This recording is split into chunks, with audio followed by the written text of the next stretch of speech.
Now, you can explain any event in the universe using simply natural causes.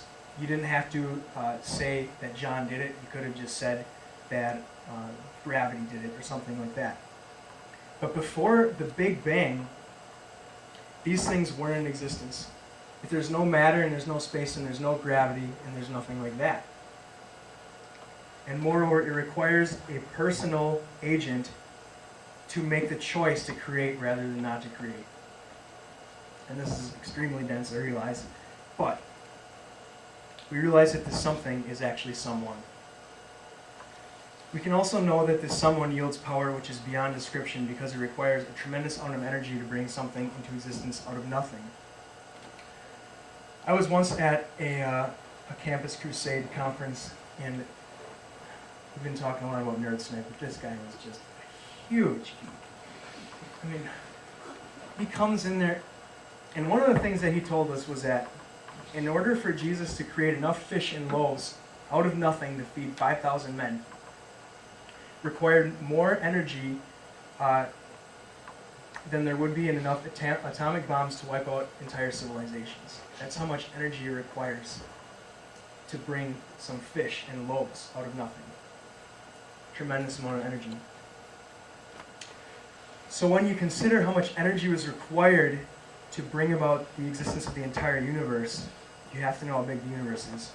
So consider this. I'm a 200-pound man. In human terms, that's pretty big. But compared to the size of the Earth, I'm a pipsqueak. Here's how big the Earth is. Suppose I ran a 12-minute mile when I was a morbidly obese 7th grader.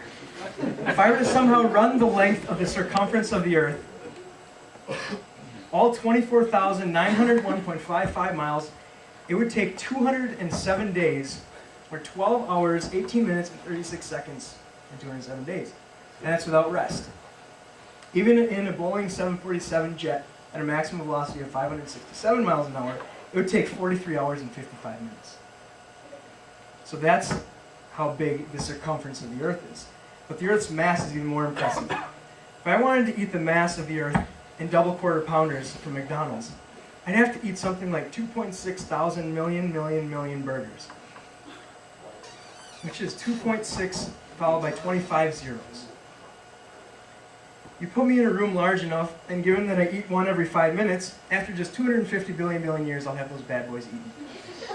But the point is this: the Earth is a colossally big place. So big, even I couldn't eat it. So when you compare the size of the Earth to the size of the Sun, the findings are even more absurd. The Sun sheds 1.5 million tons worth of weight every second. It's about 333,000 times more massive than the Earth. Its radius is about 100 times that of the Earth, and its volume dwarfs that of the Earth by over 1,000,000 to 1. When you move out even further, you find that the solar system, which extends out to the orbit of Pluto, 3.6 billion miles to the Sun, is so huge that we've hardly even begun to explore it. Now, our solar system belongs to a massive cluster of other systems known as the Milky Way galaxy. Now get this. The Milky Way galaxy is so big that if it were the size of our planet, all right, the solar system out to Pluto would be the size of the Milky Way candy bar that I just handed out. That's how big the galaxy is. But here's the punchline. The Milky Way is one of about 80 billion similar galaxies, each of which contains billions upon billions of stars. There are some 30 to 70 billion trillion stars in the universe. To put that in perspective, that's something like as many grains of sand as there are on all the beaches of the world, with each star similar in size to our own and spaced an average of 30 trillion miles to its nearest neighbor. That's how big the visible universe is. If that doesn't send shivers down your spine, maybe this will. The effect can never be greater than the cause. And so there exists, as we speak, someone so powerful they could create the entire universe I just described out of nothing in a single instant. So philosophically, we've determined that a first event presupposes an uncaused causer. A full tank of energy in the universe assumes an unsupplied supplier, and a universe full of motion implies an unmoved mover. So we've established the existence of a certain someone. But in order to learn more about someone, we've got to look elsewhere. so we turn to science. But for starters, in all your experience, when's the last time you recall an explosion producing something orderly? When's the last time you saw an explosion rip through a printing shop to produce the encyclopedia? That couldn't happen. In our experience, it seems the bigger the bang, the greater the disorder and destruction. And yet, over the past 50 years, just as our telescopes are gazing farther and farther into space, our microscopes are peering deeper and deeper into a whole new world of activity. And what we're discovering is astounding. Atoms form molecules, molecules form cells, cells tissues, tissues organs, organs organisms, organisms species and species, ecosystems, ecosystems form our planet, planets revolve around stars, stars in groups of stars, and galaxies, galaxies in clusters, superclusters are formed out of clusters, and then you have the entire universe. And what's most stunning is that we observe order and harmony throughout. From the smallest particles to the largest galaxies, we're finding that the so-called Big Bang may in fact have been rigged. Many have commented on how the humans are obsessed with taking the universe and making everything orderly and meaningful. The idea is that we devise rules and laws for random occurrences. Is that really true? Is the structure in the universe imposed by human intellect, or is it there inherently in the universe? To answer that question, we begin at the very smallest level. All right. For those of you who came early, you saw Steve put this up here, so it won't be a surprise. But here's Exhibit B. For all you car enthusiasts and you tractor lovers out there, that is not an engine, all right? Not an engine.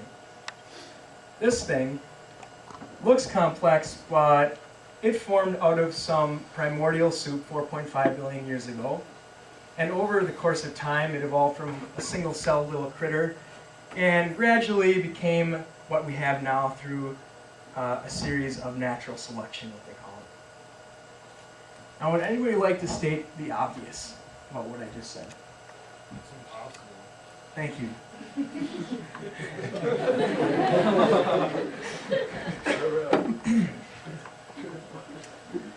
And yet, if somehow I was able to magnify the human body cell to the size of this engine and plop it on that subwoofer, whatever the heck that is right there, there wouldn't be an undropped jaw in the room. What we're beginning to discover about the cell as we peer further and further into it is that it is more complex than any man-made engine, or for that matter, any man-made supercomputer ever assembled. One scientist remarked that the single cell is like a factory with artificial languages, memory banks, elegant control systems, and it's a capacity not equal than any of our most advanced machines. If that quote's pretty confusing, then I've accomplished my point. Because no matter how sophisticated your explanation, you'll never be able to do the cell any bit of justice. A single cell consists of 10 million atoms, each of which seems to serve a purpose in the vast network of complex systems within the cell walls. Now, if you and I were to go out hand in hand in the Sahara Desert one day and found a fully functional computer laying there, what would you conclude? That the sand and metal in the desert, combined with a little luck, the laws of nature in billions of years, had somehow constructed a complex, fully functional machine? No, you wouldn't. Design implies a designer, and complex design implies an intelligent designer. What's interesting is that while one scientist will tell you that the complexity of the cell is undeniable evidence that someone has tampered with physics and chemistry, another will tell you a completely different story. And that brings us to everyone's favorite theory, evolution. Well, what you guys probably not realize is that there is very good evidence for evolution. All right, check it out.